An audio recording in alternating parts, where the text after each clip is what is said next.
제가 이제 한 3년여간 담임 목회를 하면서 많은 사역들이 참 힘들고 어려워요. 주일 설교 준비하는 것도 쉽지가 않고 매일 새벽 또 준비하는 것도 만만치가 않고 참 여러 가지 많은 사역들 하나하나 하는 게 결코 어느 것 하나 참 어렵지 않은 게 없습니다. 쉽게 하는 것 같은데 절대 그렇지 않거든요. 그런데 그 중에서도 가장 힘들고 어려운 그 사역의 분야가 있다고 하면은 바로 구역인 것 같아요. 이 구역을 어떻게 하면은 정말 건강하게 또 이렇게 잘 활성화될 수 있게끔 그렇게 세울 수 있을까? 이게 계속되는 고민이에요. 근데 저와 같은 고민이 저만 그런 고민을 하는 게 아니고요. 전주시에 있는 많은 목사님들이 똑같이 고민을 해요. 가까이 있는 어느 교회라고 하면 다 알 수 있는 그 교회도 목사님의 고민이 뭐냐면 구역을 어떻게 할 것인가? 구역을 어떻게 하면은 건강하게 세워갈 수 있을 것이냐라는 그런 고민들을 하고 있습니다. 사실 코로나 전에도 마찬가지였지만 코로나 기간을 지나오면서 우리가 예배도 모이는 것이 쉽지 않았고 더군다나 이렇게 소그룹으로 모이는 것은 더더군다나 힘들었어요. 그러다 보니까 교회들마다 소그룹, 구역, 목장, 순이라고 하는 그런 이름으로 된 그 소그룹들이 다 무너졌어요.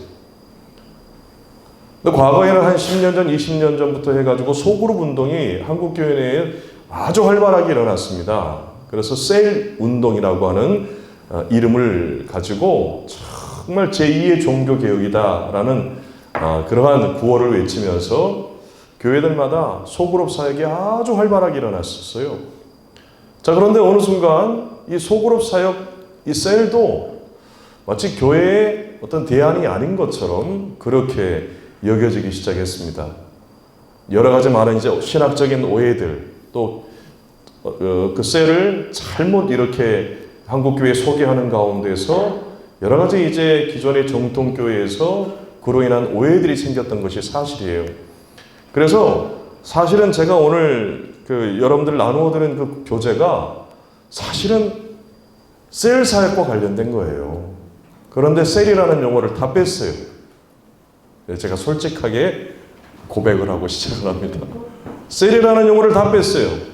대신에 소그룹이라는 아주 일반적이고 또 전혀 신학적이나 성경적으로 오해가 일어나지 않는 그런 용어로 대체를 했습니다. 고민을 했어요. 어떻게 하면 소그룹 리더 훈련을 어떤 교재를 가지고 할까? 많이 찾아봤습니다. 여기서도 이 교회에서 하는 것도 보고 이곳에서 하는 것도 보고 다 봤는데요.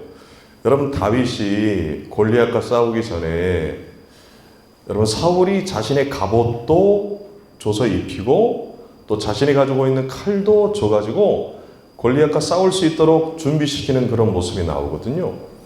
그래서 처음에는 다윗이 어떻게 합니까? 사울이 준 갑옷도 입어봐요. 칼도 들어봐요. 그런데 그 사울의 갑옷과 칼이 자기에게 익숙해요? 익숙하지 않아요? 익숙하지가 않아요. 그러니까 그 갑옷을 벗고 그 칼도 내려놓고 평소에 이 양을 치면서 참 그 늑대나 사자나 그 들짐승들부터 양을 지킬 때 그가 늘 사용했던 뭘 들었습니까? 물맷돌 5개 딱 들고 골리앗 앞으로 가거든요. 여러분, 마치 그 다윗과 같은 그런 생각이 들더라고요. 내게 있는 것 가지고 해야 되겠구나. 다른 데서 누가 하는 거 그냥 또 그거 가지고 자기 익숙하지 않은 거 가지고 하는 것보다는 자기 익숙한 것 가지고 해야 되겠다라는 생각이 들었어요. 그래서 사실은 제가 이 교재를 과거에 만들어 놓고 한번 썼던 거예요. 누가 만들었다고요? 온전히 제 것은 아니지만 저도 배운 것을 정리해가지고 소그룹 리더 훈련 교재로 만들어 놨던 그 자료거든요. 그래서 이것을 그동안 사역하지 못하고 묵히고 있다가 고민하다가 주님께서 새벽 기도하는데 유 목사 뭘 고민하니? 네가 가지고 있는 물맷돌을 쓰거라. 그렇게 말씀을 하셨을까요? 그렇게 말씀하지 않았어요. 그런 음성 주시지 않았어요. 그런데 제게 있는 게 이 다윗이 가지고 있는 물맷돌과 같은 것이니까 이것을 가지고 먼저 우리 소그룹 리더 훈련을 해야 되겠다라는 생각을 하고 이 교재를 좀 정리해가지고 이렇게 만들었습니다. 우리 보시면은 소그룹 리더 훈련이라는 제목으로 되어 있고요. 첫 번째 우리 이제 앞에 보시면 차례로 첫 번째 시간으로 소그룹 목장 교회의 비전이다 이렇게 이제 이야기를 했습니다. 아니 저희 교회는 구역인데요. 왜 목사님 목장이라고 하죠? 의도가 있어요. 그렇게 됐으면 좋겠다라는 마음으로 여러분 목장 교회라고 하는 것은 우리로 치면은 구역 교회다 그렇게 보시면 될 것 같아요. 그렇게 하면서 이제 두 번째 시간부터 시작해서 이 소그룹에 있어서 가장 핵심적인 그런 요소들이 어떤 것인가 부터 시작해서 우리 소그룹 리더들이 반드시 소그룹 이 구역을 이끌어가는 데 있어서 꼭 알아야 되고 굽이 되어야 될 것이 어떤 것인가 라는 것을 중심으로 해가지고 총 9강의 강의를 준비를 했습니다. 그래서 여러분들 이 교재를 가지고 앞으로 저희가 이제 총 9번의 저희가 시간을 갖게 될 터인데요. 사실은 이제 마지막 9강은 실제적으로 이 소그룹을 인도하는 하나의 어떤 그런 그 방법이기 때문에 그것은 해도 되고 안 해도 되는 거예요. 그래서 제가 그것은 상황을 봐서 마지막 9강은 한 번 더 할지 말지는 진행해 가면서 결정하도록 하겠습니다. 그러니까 우리는 기본적으로 몇 번 만나는 거예요? 8번. 역시 이해가 빠르죠. 다 IQ가 다 150 이상씩 다 되셔가지고 이해가 너무 빠르죠. 8번 이상은 만나는데 상황에 따라서 한 번 더 만날 수 있다 없다요? 있다. 그런데 그렇게 이제 처음에 약속을 하고 이제 시작하는 거기 때문에 그렇게 이해해 주시면 되겠습니다. 그래서 마지막 9번째 시간은 저희가 상황에 따라서 그렇게 진행하는 것으로 그렇게 하도록 하겠습니다. 자, 그리고 사실 이제 구역장 권찰님들이 기본적으로 모두가 참여하도록 필수적으로 참여할 수 있도록 그렇게 광고를 했습니다. 그래서 이렇게 많이 모이신 줄로 믿습니다. 혹시나 필수인데 괜히 안 왔다가 저한테 혼나지는 않죠. 그런 일은 없는데 그래도 구역장 권찰은 필수라니까 이렇게 다들 오신 줄로 믿어요. 그런데 이제 참석하지 못하는 부득이한 그런 사정을 가지고 계신 분들이 계시거든요. 그래서 그런 경우들은 지금 보시면은 영상으로 찍고 있어요. 그래서 그분들에 한해서 저희가 카톡으로 보내드릴 거예요. 자, 그러니까 여기 있는 분들에게는 그 영상을 보내드릴까요? 안 보내드릴까요? 안 보내줘요. 네, 현장에 오셔야 돼요. 부득이한 경우에 못 오시는 분들을 위해서 저 영상을 찍고 있다라는 거 기억하시고 나중에라도 혹시 나도 그냥 영상으로 듣고 싶은데 하는 그런 마음이 생기셔가지고 목사님 저도 저거 안 주시면 안 돼요? 그렇게 하시면 돼요? 안 돼요? 안 됩니다. 그것도 약속이에요? 네, 제 눈을 피하시는 분들은 그렇게 하시겠다는 그런 이제 마음이 있는 거니까 그렇게 이해해 주시면 되겠습니다. 자, 그래서 제가 처음부터 제가 영상 못 오시는 분들에게는 영상을 제가 보내드린다라는 광고를 안 하는 거예요. 처음 듣는 얘기시죠? 네, 그렇게 이제 아시고 제가 이제 들어가도록 그렇게 하겠습니다. 자, 첫 번째 소그룹 목장교회의 비전입니다. 마음문 열기 보게 되면은 A4 용지 2번 접어가지고 4등분 한 다음에 1번부터 5번이 있는데 여러분 이것은 하지 않도록 하겠습니다. 이것은 하나의 어떤 소그룹을 진행해 감에 있어서 이제 처음에 이제 그 모인 그 구역원들의 마음을 여는 그 하나의 어떤 신뢰를 보여주고자 하는 것인데, 이거 하면은 시간이 너무 많이 가기 때문에 지나가도록 하고요. 우리 바로 본론으로 들어가겠습니다. 여러분, 구역, 목장의 유래예요. 구역의 유래예요. 소그룹의 유래라는 거예요. 특별히 구역입니다. 저희 교회는 이제 구역이라는 소그룹 그 명칭을 구역으로 하기 때문에 구역의 유래예요. 여러분, 생물학적인 의미에서의 구역, 목장은요, 생물체를 구성하는 가장 기본적인 단위를 가리켜서 여러분 뭐라 부르냐? 셀, 세포라고 불러요. 그러니까 여러분, 우리 모두는 이 하나의 세포가 증식하고 증식하고 증식해서 이런 만들어진 생명체예요. 그게 바로 우리의 안에 있는 세포입니다. 여러분, 소그룹과 몸의 관계인데요. 시편 139편 13절을 보게 되면 주께서 내 내장을 지으시며 나의 모태에서 나를 만드셨나이다, 이렇게 말해요. 제가 이제 그 칸을 비워놓은 것은 제가 이야기하는 것을 잘 들으시고 그 빈칸을 채우시라, 놓치지 마시고 잘 들으시라, 그런 의미에서 첫 시간은 그렇게 해놓은 것을 여러분들 양해해 주시고요. 다시 말씀드립니다.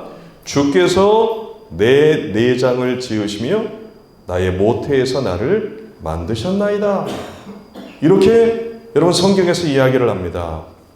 바로 하나님께서 우리를 창조하신 그 창조의 원리가 여러분 이 세포에 있다는 것이 성경에 이미 2000년 전에 기록된 성경에 나와 있다는 거예요. 여러분, 이 세포가 언제 처음 발견된 줄 아십니까? 세포라는 이 셀이라고 하는 이게 언제 발견된 줄 아세요? 1665년 영국의 물리학자인 알훅이 처음으로 세포를 발견했어요. 그런데 성경에서는 1665년에 이미 과학적으로 입증되기도 전인 이미 2000년 전에 시편 139편 13절을 통해서 주께서 내 내장을 지으시며 나의 모태에서 나를 만드셨다, 이렇게 이미 말씀해 놓고 있다는 것입니다. 그래서 우리 모든 인체의 조직이 다 이 하나의 세포에서 분화해가지고 생명체로서의 이 하나의 몸을 이루게 되었다는 것을 여러분 성경은 우리에게 말씀하고 있다는 것이죠. 그래서 소그룹 교회에서의 이 소그룹은 생물학적인 셀이, 세포가 몸의 기초 단위인 것처럼 소그룹 교회에서의 소그룹, 그러니까 우리로 치면 뭐예요? 구역. 구역은 그리스도의 몸인 교회의 기초 단위라고 할 수 있다는 거예요. 여러분, 성경에서는 마태복음 18장에서 이렇게 얘기하죠. 두세 사람이 모인 곳에 나도 그들 중에 있느니라 말씀하시는 거예요. 여러분, 한 사람 두 사람이 모여서 교회라고 하는 몸을 이루고 있는 거예요. 그러니까 여기 있는 우리 구역장님들 한 분 한 분은 다 뭐예요? 교회에 있어서 가장 기초적인 그 단위인 하나의 세포를 이루고 있다는 거예요. 그래서 우리 권사님 세포 하나, 우리 권사님 세포 하나, 이렇게 한 덩어리를 이루어서 여러분 하나의 교회, 하나의 몸을 이루고 있다라는 그런 이야기라는 거죠. 여러분, 세포는 생명력이 있습니다. 그렇죠? 그래서 세포 하나에서 증식하잖아요.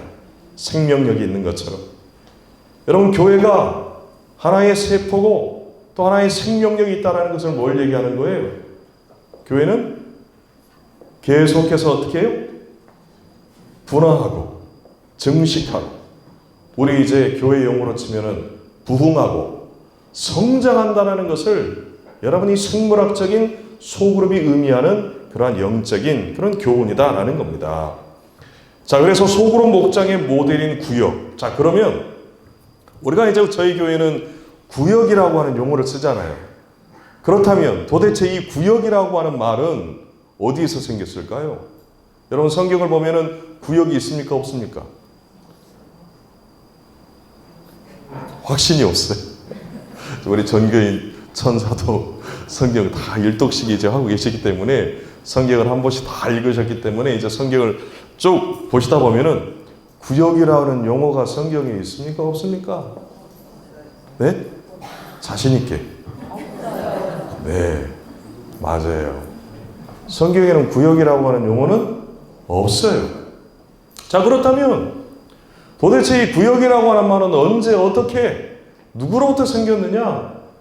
라는 것을 아시는 분 있습니까, 혹시?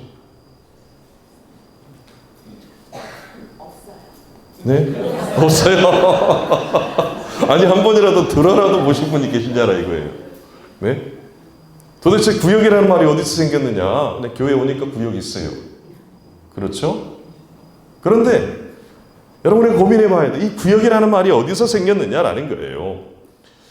여러분, 지금 우리 한국교회가 코로나 전부터 시작해가지고 2000년이 넘어서면서 1990년도 그리고 2000년도를 넘어가면서 한국교회가 침체를 넘어서서 쇠퇴기에 접어든 거 아시죠?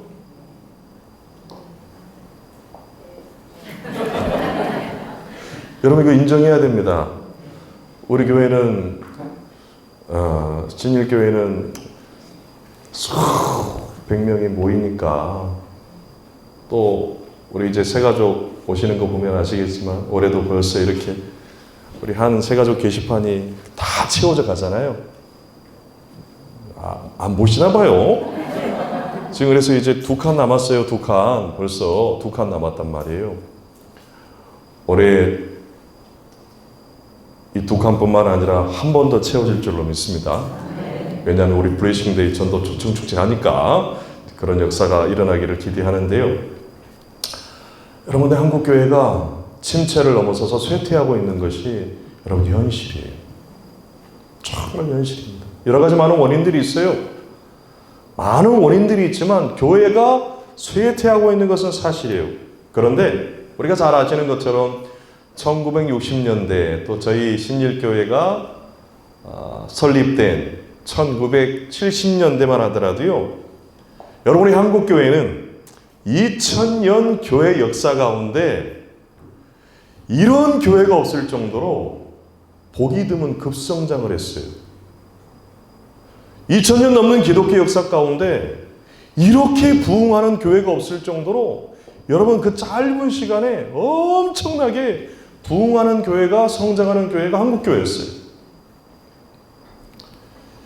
그래서 한국교회의 부흥을 바라보면서 여러분, 세계의 교회들, 유럽에 있는 교회들, 미국에 있는 교회들, 전 세계에 있는 교회들이 한국교회로 몰려들었습니다. 도대체 한국교회 무엇이, 어떤 이유로 이렇게 부흥하게 만드는, 성장하게 만드는, 정말 살아있는 세포처럼 증식하고 번성하게 만드는 그런 역사가 일어나는가 하는 것을 보기 위해서 몰려왔다는 거예요.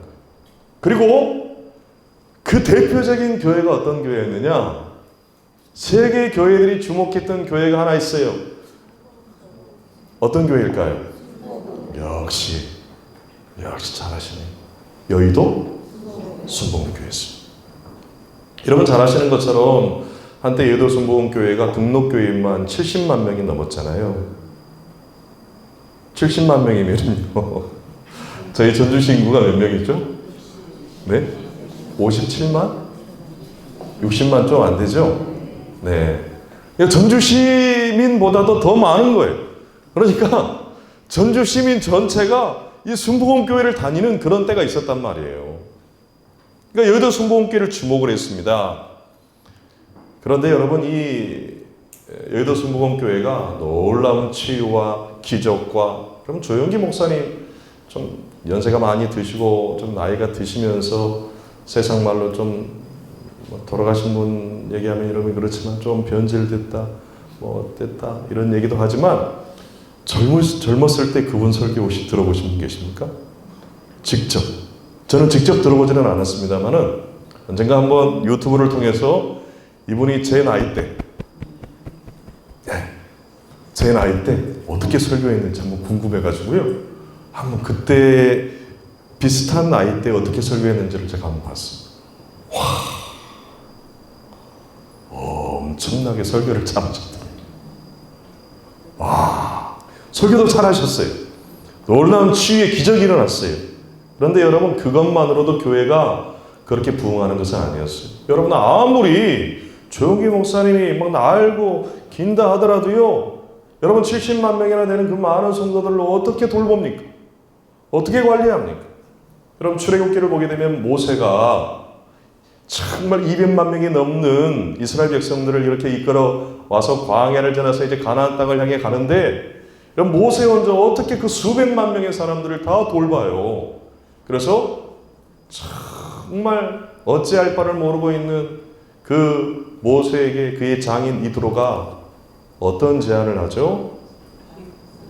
10부장, 50부장, 100부장, 1000부장을 세워서 너를 돕도록 그렇게 해라. 그렇게 해가지고 그 소그룹 리더들을 그렇게 세웠단 말이에요.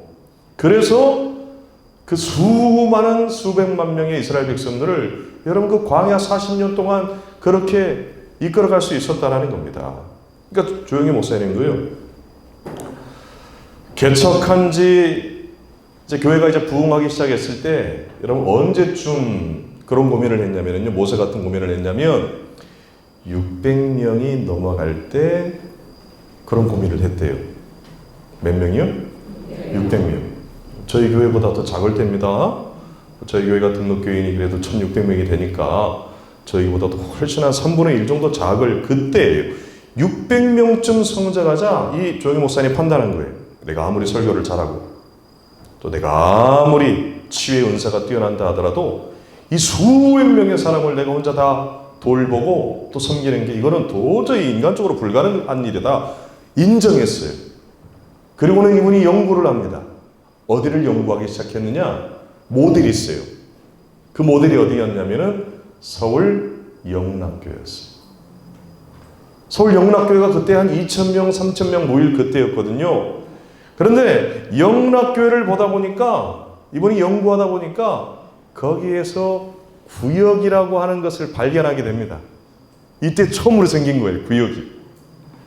하나의 구역이라는 것을 발견을 하고 5명, 10명이 모이게 되면은 한 구역이 되는 거예요. 한 구역이 되고 구역장을 세우는 것을 본 거예요. 그러니까 사실 이 구역과 구역장은 어디에서 생긴 겁니까?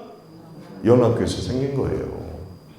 영락교에서 생긴 구역 5명이 모이면 구역장 딱 세워가지고 그 5명을 돌보고 섬기도록 하는 그 구역장 세우는 그것을 보고서는 이분이 나름대로 이제 조직하기 시작한 거죠.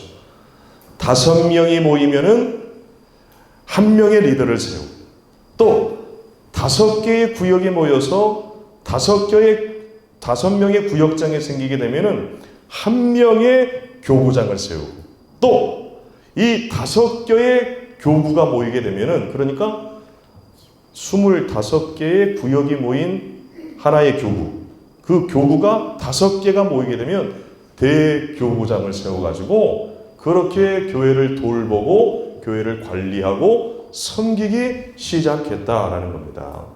그래서 여러분 과거에 여의도 순복음교회에서요 5명의 구역원들을 돌보는 구역장 조장이 되면은요 그 조장에게는 뭘 하나 줬어요. 구역장의 표시로서 뭘 하나 줬습니다. 너무 잘하시네. 우리 권사님 얘기하시는데 오늘 또 딱 그 색깔을 입고 오셨네요. 빨간 가방. 빨간 가방 하나 더 줬어요. 빨간 가방 가지고 있으면 누구예요? 구역장이었어요. 그래서 나중에 70만 명이 됐을 때 그 빨간 가방 가지고 있는 그 구역장이 얼마나 됐을까요? 그 구역장만 해가지고도 여러분 수천 명이 되는 거예요. 그렇게 해가지고 여러분 70만 명이나 되는 그 여의도 교회 큰 교회를 여러분 돌보고 섬길 수가 있었다라는 것입니다. 그래서 여러분 이 빨간 가방을 가지고 있는 그 구역장한테 걸리면은요 도저히 빠져나갈 수 없었다고 그래요. 누군가 이사 온다고 그러면 이삿짐 다 이 빨간 가방 든 구역장들이 가가지고 다 날라주고 도배도 해주고 그렇게 하면서 여러분 그렇게 열성을 다해서 헌신적으로 여러분 교회를 섬겼다라는 거죠. 자, 이거를 누가 본 거예요? 세계 교회 지도자들이 와서 본 거예요. 누구를요? 조영기 목사님 본 거 아니에요. 빨간 가방을 봤어요. 빨간 가방을 봤어요. 그래서 이 구역이라고 하는 이 말을 자기들 나름대로 불러야 되잖아요. 근데 미국 사람들이 뭐 영국 사람들이 뭐 프랑스 사람들이 구역 그럴 수 없잖아요. 네? 구역 그럴 수 없잖아요. 그래서 그 구역을 어떻게 번역을 했느냐? 영어로 홈셀 그룹이라. 셀 그룹. 그러니까 우리 생명체에 있어서 세포가 가장 기본적인 단위이니까 교회를 보니까 구역이 가장 기본적인 단위였던 거예요. 그러니까 홈셀 그룹이다. 왜 홈이냐? 여의도 순복음교회 우리 다 예전에 구역 어디에서 모임 가지셨습니까? 예? 가정에서 모이셨잖아요. 그러니까 보니까 집에서 모이거든요. 아, 홈, 집에서 가장 5명이 기본이 되는 사람들이 모인 그룹이구나. 이렇게 해가지고 그렇게 해서 소그룹이 생긴 거예요. 그러니까 처음 생긴 건 어디입니까? 영락교회에서. 그거를 키운 데가 어디예요? 여의도 순복음교회. 그것을 가져간 데가 어디예요? 세계교회 지도자들이. 그래서 세계교회 지도자들이 가져가가지고 그것을 더 연구하고 발전시킨 거를 여러분 나중에 1990년대 후반 2000년대 들어와가지고 여러분 사랑의 교회에서는 순이라고 하는 이름으로 또 온누리교회에서는 뭐라고 그러죠? 온누리교회에서 순이라고 그러나요? 그러니까 순장 그렇게 하잖아요. 순장이라 구역장을 순장이라고 그렇게 해요. 또 나중에 목장교회, 지구촌교회 같은 경우는 목장이라고 하는 그런 이름으로 목자로 이런 식으로 해가지고 불려지고 있다라는 것입니다. 자, 그러니까 여러분 셀이나 구역이나 순이나 목장이나 여러분 다 같은 의미에서 뭐예요? 소그룹이에요. 소그룹. 그러니까 여러분 구역과 순과 목장과 이러한 것들이 여러분 전혀 다른 개념이 아니라는 거예요. 똑같은 개념이에요. 다만 기능상으로 약간 다른 점이 있어요. 그래서 사실은 이쯤에서 여러분들에게 좀 말씀을 드리고 싶은 부분이 있는데 저희 교회는 이제 오랫동안 구역이라는 말을 쓰고 있지 않습니까?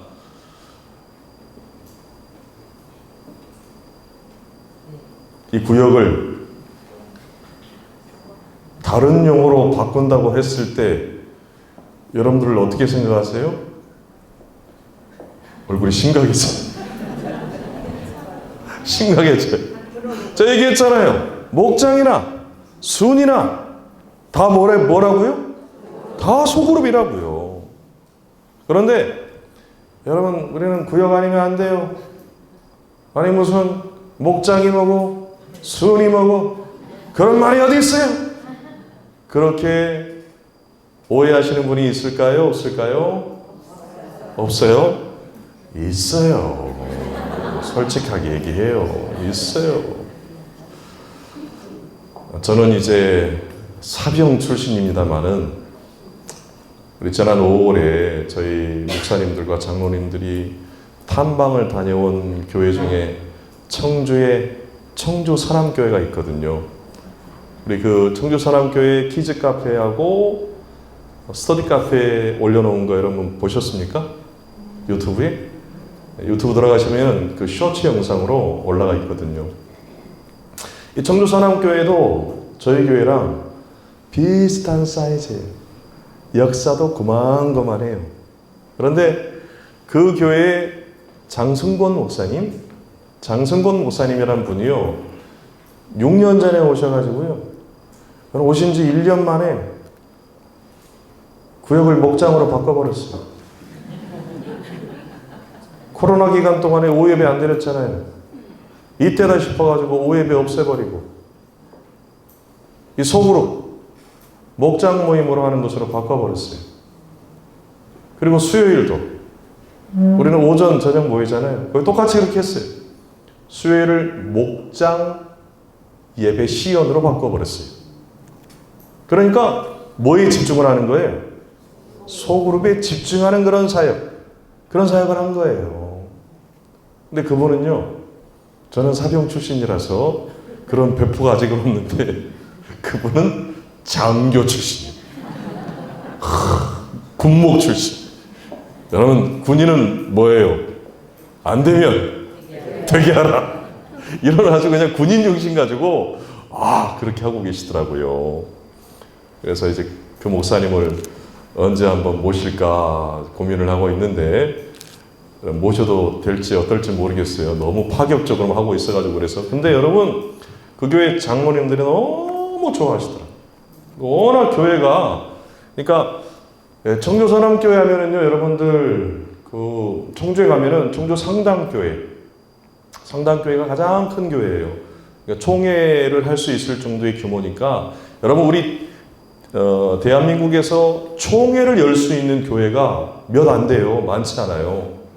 여러분, 우리 호남에는 총회를 열 수 있는 교회가 있을까요? 없을까요?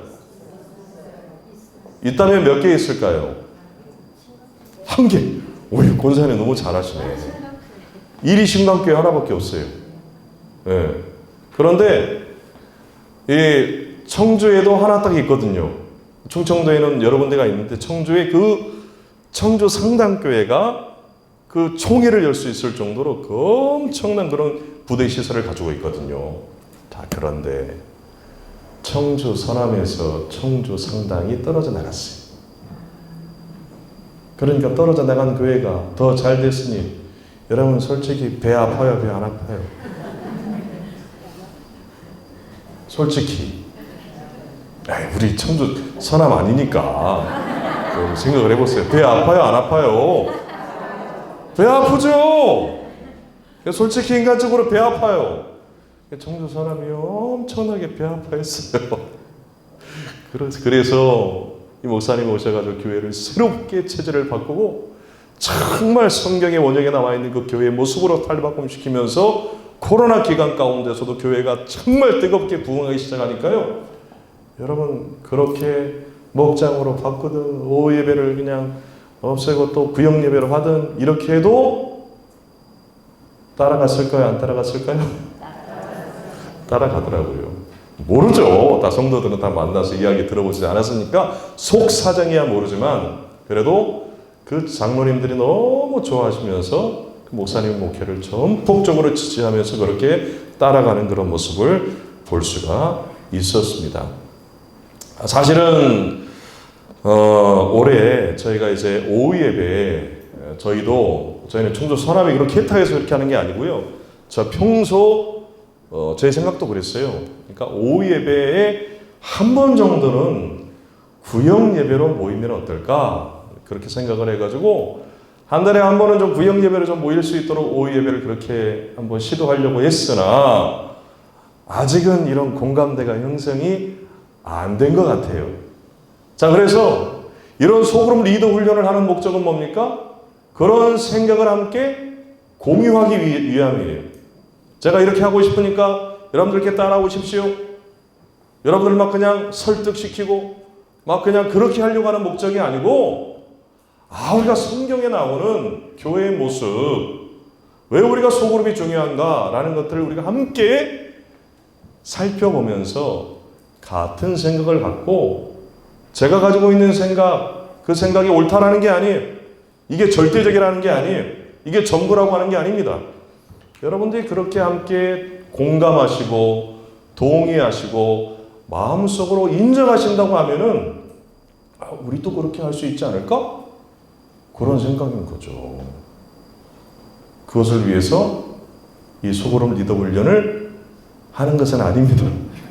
하는 것은 아니라 그렇게 우리가 함께 그러한 것도 고민해 볼 필요가 있다라는 겁니다. 과거에는요, 사실 목사님들이 권위적으로 목회를 했어요.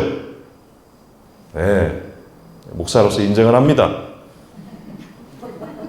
네, 앞에 딱 타면은 우리 성도님들 따라오십시오. 그러면은 성도님들, 목사님들이 깃발 꽂고 가면은 따라갔어요? 따라갔습니까? 안 따라갔습니까? 안 따라오셨어요? 따라가셨잖아요. 따라가다가 여기가 아닌가 봐요. 그러면 그러더라도 이해하고 정말 믿고 따라오셨잖아요. 근데 지금은 그렇지 않아요. 여기 있는 우리 구역장 원장님들 연령대만 하더라도 그런 세대이긴 합니다만은 젊은 세대는 그렇지 않습니다. 젊은 세대들은요, 이해가 돼야 돼요. 수긍이 돼야 돼요. 납득이 돼야 돼요. 젊은 세대만 그러는 것이 아니고 요즘 교회인들이 그렇다라는 사실이죠. 많이 달라졌어요. 그래서 충분히 여러분, 그래서 사실은 이러한 것들을 하는 이유가 뭐냐면 함께 그런 생각을 공유하고 함께 그 하나님이 원하시는 뜻을 쫓아서 함께 나아가자라는 그런 의미시죠.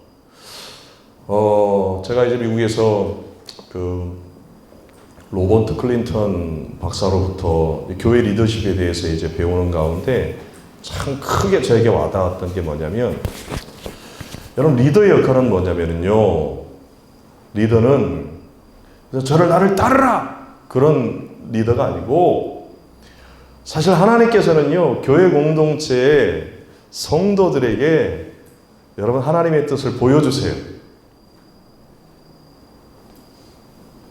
리더 역할은 뭐냐면 그 보여주신 하나님의 뜻을 따라갈 수 있도록 지지하고 격려하고 더 잘할 수 있도록 복도도 주는 그런 역할을 하는 거예요. 사실 그게 성경적인 교회 리더십이거든요. 그런 의미에서 사실은 이 소그룹 리더 훈련이 바로 그런 자리다. 여러분, 그렇게 이해해 주시면 되겠습니다. 자, 결론은 뭐냐? 셀이나 구역이나 목장이나 손이나 다르다, 다르지 않다? 같다라는 거예요. 같아요. 그러니까 꼭 구역만이 옳다, 순만이 옳다, 목장만이 옳다, 그렇게 여러분 그러한 고정관념을 가지면 안 된다라는 것을 여러분들에게 말씀을 드립니다. 자, 그래서 목장의 신학적 성경적 근거라고 했는데요. 자, 그래서 제가 이제 목장이라는 용어를 이제 편하게 쓰는 겁니다. 목장의 신학적 성경적 근거. 여러분, 교회를 가리키는 헬라어 원어 에클레시아 이렇게 하는데요. 교회의 문자적인 뜻이 뭐냐면 예수 그리스도를 구주로 고백하는 사람들의 모임이에요. 적으셨습니까? 이 교회예요. 예수님을 나의 구주로 믿는 사람들이 모인 곳이 어디입니까? 교회예요. 여러분, 이단과 사이비가 교회가 아닌 이유가 뭡니까? 예수님을 내 구주로 믿지 않아요. 그들이 믿는 것은 누굽니까? 그들의 교주예요. 처음에는 예수님을 믿는다라고 하여, 그런데 그 예수님이 누굽니까? 이만희고 안상홍이고 정명석이고 다 그렇단 말이에요. 그래서 여러분, 사실 그 사이비 이단들이 교회라는 말을 쓰면 됩니까? 안 됩니까? 안 돼요. 우리라도 교회에 대해서 정확하게 알아야 돼요. 여러분, 세상 사람들도 다 똑같은 교회인 줄 알아요. 그런데 교회의 정확한 신학적 영적인 그 근거가 뭐예요? 예수 그리스도를 구주로 고백하는 사람들의 모임이 교회란 말이에요. 그러니까 여기 있는 여러분들이 교회입니까? 아닙니까? 교회예요. 신일교회라는 이름으로 모였지만 예수님을 내 구주로 믿음으로 고백하고 있기 때문에 여러분, 그래서 우리가 교회가 된다는 겁니다. 그래서 교회의 영적인 의미는 마태복음 18장 20절인데요. 두세 사람이 내 이름으로 모인 곳에는 나도 그들 중에 있느니라 말씀합니다. 고린도전서 3장 16절에서도 너희는 너희가 하나님의 성전인 것과 하나님의 성령이 너희 안에 계시는 것을 알지 못하느냐 말합니다. 여러분, 성경적인 근거가 계속해서 나오는데, 여러분, 예수님의 교회 역시도 마찬가지였어요. 여러분, 예수님의 12명의 제자들이 교회였을까요? 아니었을까요? 교회였어요. 왜냐하면 그들은 예수님을 구주로 믿는 사람들이었어요? 아니었어요? 처음에는 아니었어요. 처음에는 예수님이 구주인 줄 몰랐어요. 처음에는 예수님이 하나님의 아들이신 줄을 몰랐어요. 그런데 예수님이 나의 구주라고 하는 것을 맨 처음 고백한 사람이 누굽니까? 베드로. 사람들이 나를 누구라고 하느냐? 더러는 선지자 중에 한 명이라고 그러고, 더러는 세례 요한이라고 하고, 그러할 때 그럼 너는 나를 누구라고 하느냐? 그렇게 베드로에게 물었을 때 베드로가 뭐라고 말했습니까? 주는 그리스도시요 살아계신 하나님의 아들이십니다. 우리 주님께서 기뻐하시면서 이 너의 신앙 고백이 위해 내 교회를 세우시겠다고 처음으로 얘기를 하십니다. 내 교회를 세우시고 음부의 권세가 해하지 못하는 내 교회를 너의 그 신앙 고백 위에 세울 거예요. 여러분, 그렇게 해서 제자들이 하나하나씩 예수님이 나의 구주가 되시고 하나님의 아들이 되신다는 것을 믿기 시작하죠. 그들이 온전히 믿기 시작했을 때는 예수님이 십자가에 달려 죽으시고 부활하신 다음이었죠. 여러분, 예수님께서 부활하신 것을 믿지 못하고 예수님의 그 못자국 난 그 손가락, 창자국에 있는 그 옆구리에 내 손을 직접 넣어보지 않고서는 나는 믿지 못하겠다 했던 사람이 누굽니까? 도마잖아요. 그 도마가 살아계신 예수님, 부활하신 예수님 만나고 난 다음에 뭐라고 얘기해요? 나의 주, 나의 하나님. 도마가 그때 믿어요. 예수님이 나의 구주라고 하는 것, 예수님이 나의 하나님이시라고 하는 것을 여러분 부활하신 그 예수님 만났을 때 그때 믿습니다. 여러분, 사도 베드로 언제 믿습니까? 우리 잘 아시는 것처럼 사도 바울은 언제 믿어요?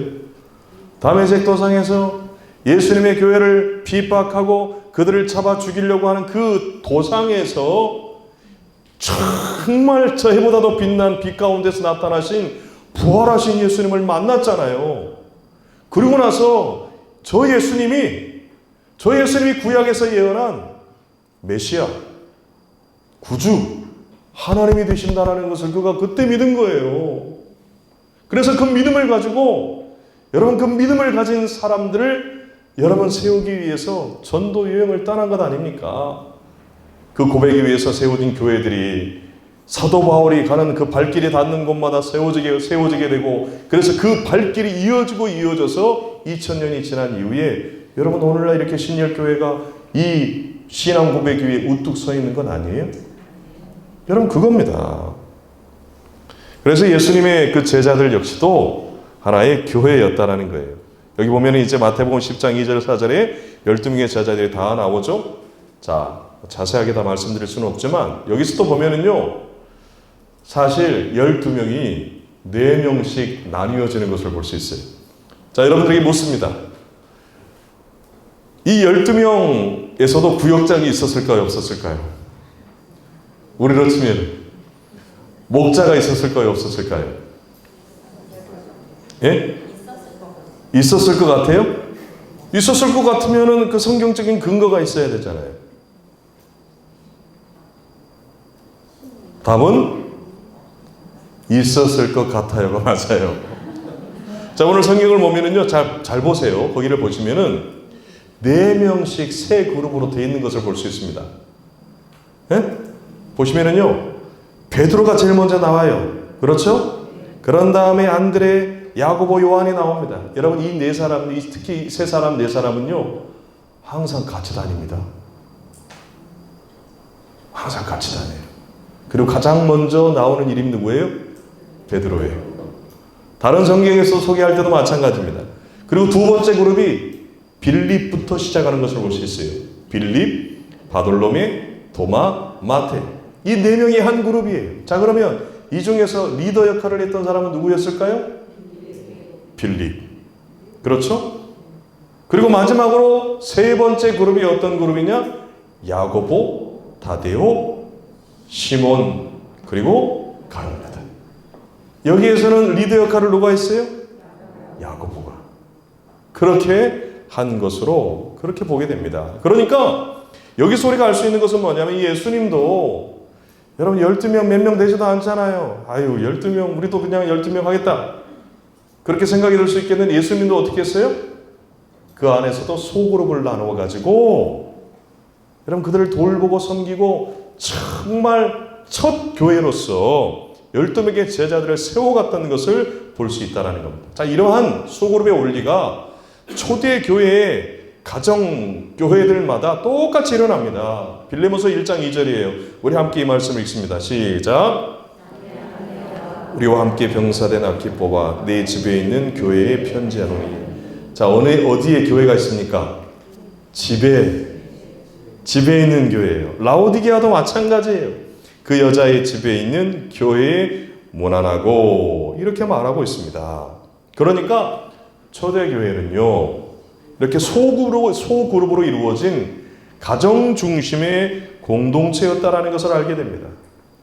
그런 의미에서 여러분 구역 모임 하는 것, 소그룹 모임 하는 것, 목장 모임 하는 것, 순 모임 하는 것, 여러분 이거 필수일까요? 선택일까요? 예, 말은 잘하시네요. 예배 드리는 것, 주일 예배 드리는 것 필수입니까? 선택입니까? 예, 이거는 여러분들 진심이에요. 그런데 구역 모임, 구역 예배 하는 거는 필수예요? 선택이에요? 목사님 제가 있어요. 여러분 선택으로 얘기해요. 해도 되고 안 해도 되고. 그러니까 여러분 한국에 있는 많은 교회들이 속으로 배워 안 해요? 안 해요. 정말 안 해요. 그러니까 목사님들이 고민이 많아요.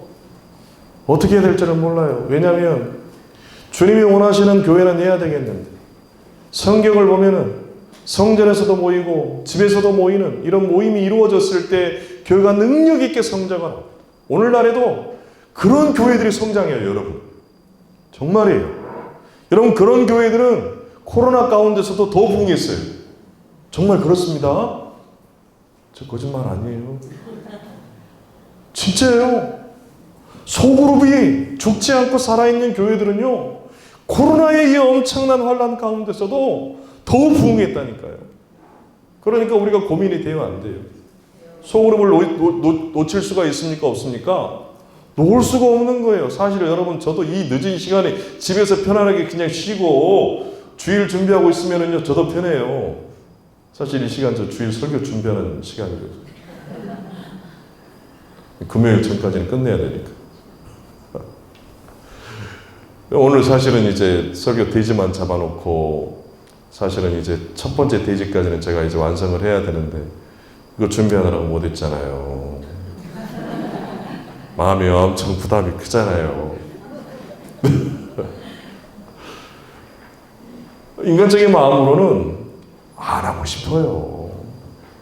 근데 성경을 보니까 주님이 디자인하신 교회에 사도행전에 나오는 그 교회에 하나님의 그 마음속에 있는 그 교회에 그 교회는 여러분 소그룹이 있어요. 이건 놓치면 안 돼요. 교회의 본질 중에 하나예요. 그래서 예수님의 그 목회 원리 가운데서도 이 소그룹이 있었다라는 사실입니다.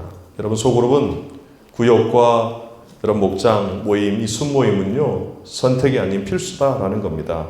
고린도전서 1장 2절에 나오는 것도 마찬가지예요. 여러분 그래서 소그룹은 하나의 대안이 아니에요. 교회 성장을 위한 방편도 아니에요. 교회 부흥을 위한 방편도 아니에요. 소그룹은 교회의 본질이에요. 소그룹은 대안이 아니라 원한이라는 거예요. 이거 안 하면 안 돼요. 이거 포기하면 안 돼요. 왜 포기하면 안 되느냐? 여러분 다음입니다. 사도행전 2장 41절 47절을 보면은요, 초대교회 우리가 꿈꾸고 정말 우리가 늘 모범으로 삼아야 되는 초대교회를 보니까 두 날개를 가진 원형교회의 모델이었다는 겁니다. 이게 셀그룹에서 셀교회에서 하는 이야기인데 여러분 이거는 우리가 버릴 수 없어요. 두 날개를 가지고 있었어요. 특별히 46절 말씀 우리 보시면은 46절 말씀 함께 보겠습니다. 함께 읽습니다. 시작. 날마다 마음을 같이하여 성전에 모이기를 힘쓰고 집에서 떡을 떼며 기쁨과 순전한 마음으로 음식을. 자 어떻게 합니까? 성전에서 모였어요. 우리는 지금 주일 예배 모인 거예요. 주일 예배만 모였습니까? 어떻게 했어요? 집에서 떡을 떼며. 집에서 모였다는 것은 어떻게 모여요? 집에서 여러분 수천 명이 모일 수 있습니까? 집에서 100명이 모일 수 있습니까? 집에서 50명이 모일 수 있습니까? 집에서 20명 이상이 모일 수 있습니까? 네, 그런 집도 있기는 해요. 근데 보통의 집은 여러분 보통 몇 명 모일 수 있습니까? 5명에서 10명 모이는 거예요. 초대교회가 그랬어요. 성전에서 여러분 한 번에 3,000명, 5,000명이 회개할 때요, 그 많은 사람들이 성전에서도 모이고, 그리고 그 성전에서 모이는 것뿐만 아니라 각 가정에서 집집마다 서로 떡을 떼면서 삶을 나누면서 그렇게 소그룹으로도 모여서 함께 신앙생활 했다라는 거죠. 여러분 여기 밑에 나옵니다. 창공을 나는 독수리는 뭘 가지고 있다고요? 한 날개를 가지고 있습니까? 두 날개를 가지고 있습니까? 두 날개를 가지고 있다는 거죠. 그러니까 초대교회, 독수리처럼 날아오르고 비상했던 초대교회는요, 두 날개를 가지고 있었다는 거예요. 성전과 집에서 모이는 한 날개는 대그룹 주일 예배뿐만 아니라 또 한 날개는 소그룹 이 모임을 통해서 정말 독수리처럼 저 하늘 높이 비상하는 그러한 교회였기 때문에 41절 42절 보면은 3,000명의 회심과 양육이 일어났고 43절을 보면은 놀라운 기사와 표적이 일어났고 44절 45절을 보면은 자기 재산을 팔아 서로 통용하는 역사가 나타났고 47절을 보면은 온 백성에게 칭송받는 그런 놀라운 역사가 나타나게 됐다는 거예요. 여러분 이렇게 초대교회의 능력과 기적과 부흥이 가능했던 것은 뭐냐? 바로 46절에 있다는 거예요. 몇 절이요? 46절. 성전에서도 모이고 집에서도 모여서 떡을 떼고 순전한 마음으로 음식을 모이는 이 집이라고 하는 것은 여러분 구역이에요. 집이라고 하는 것은 소그룹이에요. 집이라고 하는 것은 목장입니다. 집이라고 하는 것은 순이라고 하는 거예요. 바로 소그룹 모임이 있었기 때문에 이런 41절부터 47절에 나오는 초대교회의 폭발적인 부흥의 역사가 일어날 수 있었다는 거죠. 그런데 오늘날의 교회는 어떠합니까? 소비자 중심의 썬데이 크리스찬들이 양산되고 있죠. 여러분 늘어나는 구경꾼, 일꾼은 어때요? 줄어들고 있습니다. 어제 오늘의 일이 아니죠. 원형교회의 본질인 교제가 어려워지고 있습니다. 원형교회의 사명인 복음 전도의 열정이 식어지고 있습니다. 사역의 현장에 상실이 일어나고 있어요. 사역의 현장의 상실이라고 하는 것은 뭐냐면 일을 안 하니까 일꾼이 줄어들고 있으니까 현장이 놓쳐지고 있다는 겁니다. 그래서 두 날개에서 한 날개를 상실한 역사의식의 회복이 있어야 된다는 거예요. 여러분 그 국교회라고 하는 것은 뭐냐면 우리 빌 베켐 박사가 교회가 한 날개를 잃어버리는 것이 서기 313년 이후 로마의 콘스탄틴 대제가 기독교 신앙을 자유화하고 기독교를 국교화한 다음에 목회 환경이 신앙 환경이 변화했기 때문이다 이렇게 이야기를 해요. 어떤 변화가 있었느냐? 서기 313년에 국교회 되기 이전에는요, 우리 사도행전에서 보는 것처럼 집에서 성전에서 모였어요. 또 아무 때나 모였어요. 또 누구나 인도했어요. 모임의 초점이 뭐였냐? 삶의 나눔이었어요. 그런데 국교회 이후에 생명력을 잃어버린 교회는 어떻게 되느냐? 성전에서만 모여요. 그러니까 주일 예배 건물만 가지고 있어가지고 건물 중심의 예배만, 또 모임을 인도하는 사람들 성직자만, 또 예배도 형식적인 그런 모임으로 변화되고 말았다라는 겁니다. 그래서 그 결과 기독교가 공인된 이후에 교회는 한쪽 날개를 잃어버리게 됐고 교회가 건물로 전락하게 됐고 더 이상 가정교회가, 목장교회가, 이런 소그룹 교회가 필요치 않게 되었고 그 결과 교인들은 관객, 영적인 소비자로 전락하게 되었다라는 그런 이야기죠. 여러분, 사역자의 개념은 평신도 사역자에게도 적용돼야 한다는 이 부분 뭐냐면요, 여러분 목사만이 사역자가 아니라는 거 여러분 꼭 기억하십시오.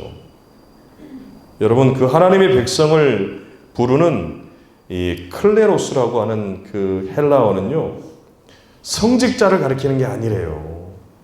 모든 성도들을 가리키는 말이 바로 클레로스라고 하는 그런 얘기. 그래서 소그룹 운동, 교회 운동가들이 이런 말을 합니다. 첫 종교 개혁이 사제의 손에만 있던 성경을 평신도의 손에 돌려준 사건이었다면 제2의 종교 개혁의 과제는 아직도 사제의 손에만 있는 사역을 평신도의 손에 돌려주는 일이어야 한다. 그렇게 주장을 하고 있다는 거죠.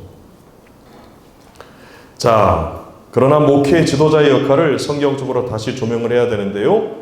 자, 앞에 말이 그렇기 때문에 평신도도 사역자라는 말이 결코 그럼 목사님, 전도사님 필요 없겠네요.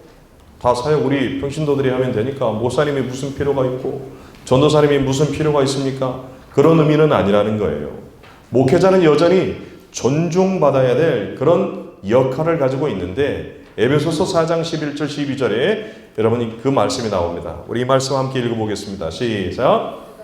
어떤 사람은 사도로, 어떤 사람은 선지자로, 어떤 사람은 복음 전하는 자, 어떤 사람은 목사와 교사로 삼으셨으니 이런 성도를 온전하게 하며 봉사일을 하게 하며 그리스도의 몸을 세우려 하심이라.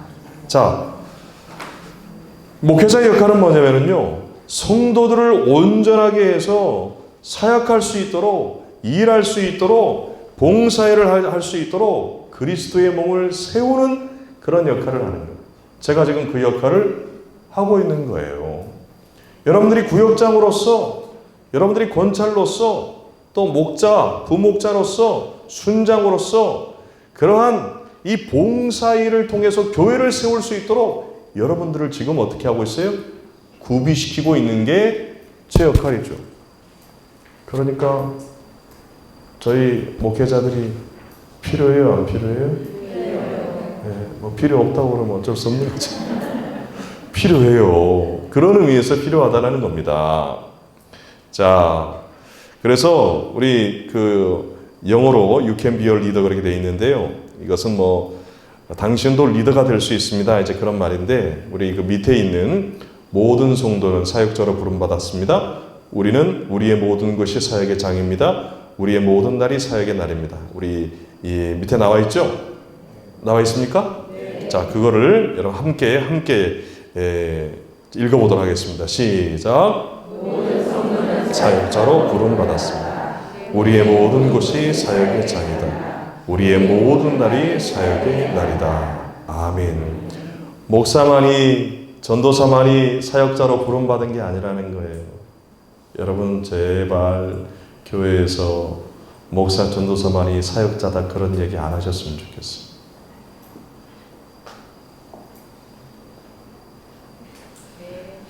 네?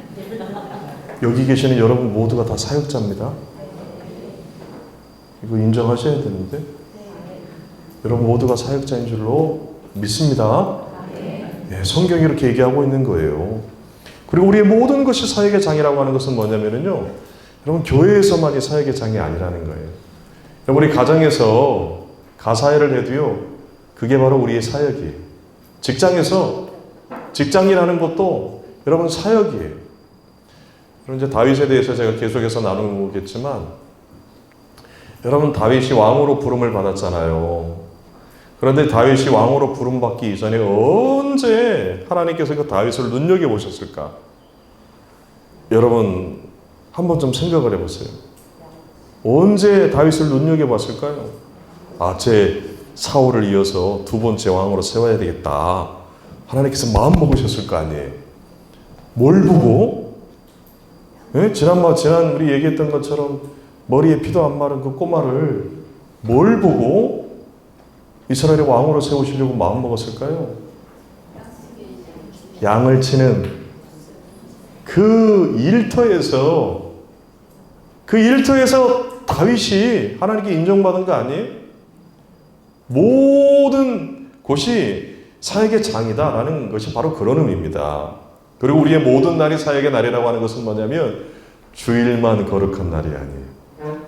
여러분 월요일도 거룩한 날이고 화요일도 거룩한 날이고 수요일, 목요일, 금요일, 토요일도 거룩한 날이라는 것을 믿으시기를 바랍니다. 자, 마지막으로 위대한 대추수기를 준비하는 교회인데요. 기하급수적으로 인구가 증가되고 있는데 여러분 그 책자에 나와 있는 것은요, 10년 전에 인구학자들이 예상한 거예요. 세계 인구가 2025년이 되면 80억이 넘고 2050년이 되면 93억이 넘을 것이라 그렇게 예상했잖아요. 자, 그런데 2022년도에 이미 여러분 80억이 넘었습니다. 놀라지도 않으세요. 야, 그리고 세계 인구가 처음으로 10억을 넘었을 때가 언제였느냐? 1700년대예요. 그때가 10억령이었대요. 1925년에 20억이 넘어갔는데 10억에서 20억 되는 그 기간이 얼마나 걸렸느냐? 173년 걸렸어요. 10억에서 20억 넘어가는 게. 그런데 1959년에 30억이 넘어갑니다. 더 짧아져요. 10억이 증가하는 게 34년 걸립니다. 1974년에 40억 명이 되는데요. 더 짧아집니다. 15년 만에 10억 명이 넘어갑니다. 1987년에 50억 명이 넘어가게 되는데요. 더 짧아집니다. 13년이 걸려요. 1999년에 60억 명이 돌파하는데 12년 걸리고 2011년도에 70억 명이 넘어가는데 12년 걸리고 2022년에 80억 명이 넘어가는데 11년이 걸렸다는 거예요. 자, 그러면 90억 명은 언제쯤 넘어갈까요? 주님만이 아시는 것이지만 여러분, 이런 추세로 본다면요 2032년이면은 세계 인구가 90억 명이 넘어가고 2040년이 되면은 세계 인구가 100억 명이 넘어갈 것으로 그렇게 추정이 된다는 사실. 자, 이게 뭘 얘기하는 것이냐? 여러분, 그 책장에 나와 있습니까? 뭐예요? 이게 뭘 얘기하는 거예요? 불신자들의 수가 폭발적으로 증가하고 있다는 것이고, 우리가 전도하고 선교해야 되는 사람들이 갈수록 많아지고 있다는 거예요. 교회가 침체되고 쇠퇴되면 되겠습니까? 안 되겠습니까? 안 돼요. 왜냐하면 구원해야 될 사람들이 너무나도 많기 때문에 그렇다라는 것입니다. 그래서 이렇게 수많은 잃어버린 사람들, 구원할 사람들이 많은 이때에 여러분, 교회가 한쪽 날개로만 날고 있으면 안 된다는 거죠. 계속 그냥 제자리만 맴돌고 꼬라박고만 있는 그런 상태가 되어 있으면 안 된다는 거예요. 두 날개로 우리가 주일 성전에서 모이는 것뿐만 아니라 이렇게 소급으로 모이는 것이 얼마나 중요한가. 이를 통해서 대추수를 교회가 준비할 수 있어야 된다라는 것이 오늘의 결론입니다. 여러분, 하나님께서는 신일교회가 더 부흥하고 성장하는 것을 원하실까요? 안 원하실까요? 어떤 교회는 그럽니다. 어느 교회라고는 할 수는 없는데 교회 더 오는 게, 교인들이 더 오는 게 싫으니까 제발 좀 교회 오지 마세요. 500명 딱 넘어가니까 이제 새신자 안 받습니다. 올해는 500명 교회로만 있을 거예요. 그런 교회 있을까요? 없을까요? 없어요? 있어요. 그분의 목회 철학을 제가 비판하는 게 아니에요. 나름대로 그분의 목회 철학을 가지고 있어서 그렇게 하는 거 이해합니다. 그런데 여러분, 하나님께서는요 교회를 생명체로 지었어요. 성경이 그렇잖아요. 그럼 생명을 가지고 있는, 이 생명을 가지고 있는 몸인 교회가 성장해야 되는 것은 당연한 것 아니에요? 그렇지 않습니까? 반대로 제대로 그 역할을 감당하지 못하면 생명체이기 때문에 교회는 죽을 수 있다 없다? 있어요. 여러분, 그래서 교회들이 몰락하고 있는 교회들이 있는 것 또한도 사실입니다.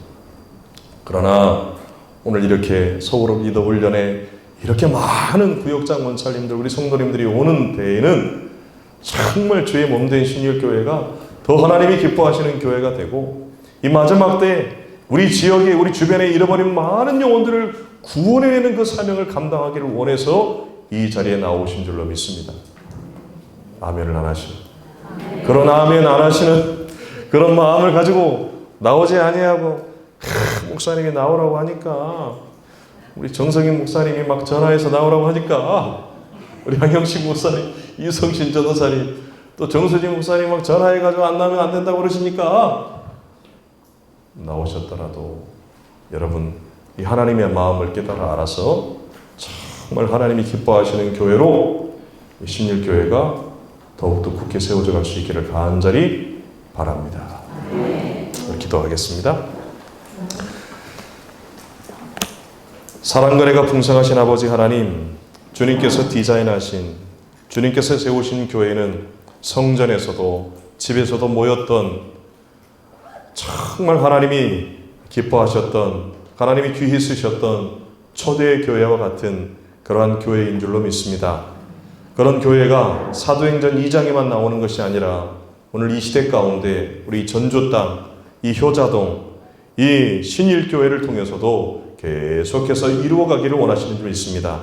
이 하나님 아버지의 마음을 알아서 우리 모든 구역장문찰들, 우리 모든 성도들, 하나님이 기뻐하시는, 하나님이 디자인하신 그 교회를 세워갈 수 있도록 우리가 주일 예배뿐만 아니라 구역으로도 모이는 것을 포기하지 아니하고 이를 위해서 간절히 기도하고 구역을 지켜가는 그러한 하나님의 귀한 백성들, 또 하나님의 일꾼들 되게 하여 주시옵소서.